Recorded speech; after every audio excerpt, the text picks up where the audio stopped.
Well, our old friend Oprah is at it again, and we got another trailer, Fantastic Beasts and Where to Find Them, and I am so not mad about that. This is a beautifully done, perfectly elegant trailer. This is how you do it. This is the blueprint for a teaser trailer, and I love how they call it the announcement trailer, but I mean...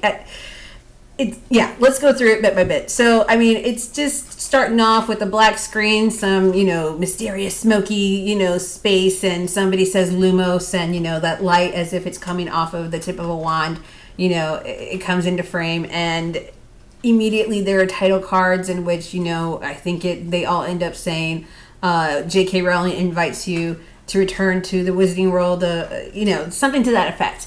And we are immediately told the very simple premise of this film, in which somebody shows up with a suitcase full of magical beasts. Some of those beasts got loose in the Muggle world in 1930s or 40s America in New York. And now Newt Scamander, played by Eddie Redmayne. I always have such a problem with his name. I don't know why. Eddie shows up as Newt. He's he's literally the foremost expert on magical beasts at the time. He literally wrote the book. This whole premise of the film is just kind of bouncing off of, the fact that Newt wrote a textbook about magical beasts, and now we're going to get a movie. And we were all kind of like, this was just a book. It was just a sort of textbook. And they, J.K. Rowling released it as just sort of a supplementary, book to, the rest of, Harry Potter. And we were just kind of like, how is this going to work? And immediately in 80 seconds, we see no, we've got it. We've got the entire film sold to us right here. And it's perfect. It's wonderful. I love this trailer. One of the little tidbits, and I know I'm not really talking much about the trailer itself, like the specific images, but that's because that's how elegant this damn trailer is. And I know I'm saying that word a lot, but I mean, elegant means, it doesn't mean spare or sparse. It means that it gives us exactly what we need, no more, no less. It's beautifully done, and we don't need a whole lot to be sold on the premise of this. And that's because I think that we are very aware that we live in a world in which everyone is very familiar with Harry Potter. Even if you're just a casual fan, if you just enjoy going to the theme parks or seeing a movie occasionally, or even if you don't. I have friends that, aren't really into Harry Potter, and they would completely understand and get this trailer, I feel. But what I love, I think, one of the more exciting things about this trailer is the fact that, yes, it's not only set in 1930s or 40s America and New York, but we're introduced, and there's this shot where, somebody enters, it looks like a council chamber of some sort, and there's a woman, a very beautiful woman with blonde hair, and, she's got the rockin' headpiece on, and in the back, you can freeze frame it, and it clearly says, there's a seal on the back where it says, the Magical Congress of the United States of America. I mean, okay, because in the books, there's always sort of little tidbits here and there that would that kind of allude to the fact that there is a more expansive Wizarding World outside of just England, and definitely outside of Europe.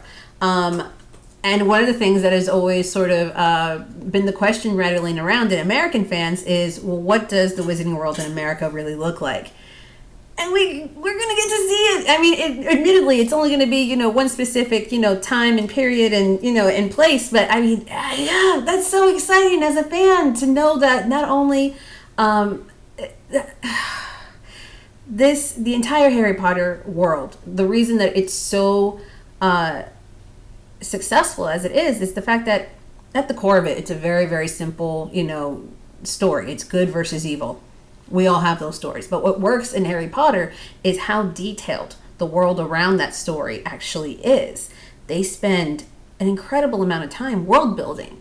And that's to the credit of J.K. Rowling. And the fact that we're going to get even more of that in this, I mean, I'm so excited.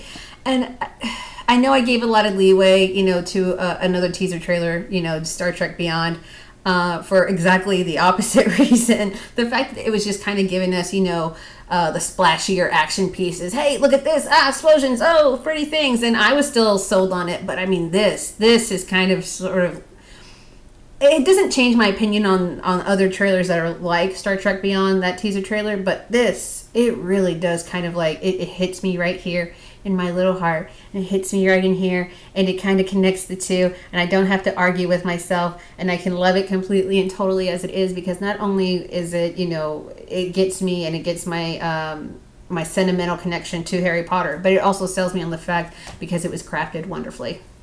A fucking plus. I loved it. Let me know what you think. Comment below. Subscribe. I'm also on thetonisanchez.com. I write accompanying text reviews along with these video reviews, and I'm also on all my social medias at thetonisanchez. So yeah, love to hear from you. Okay, love you. Bye.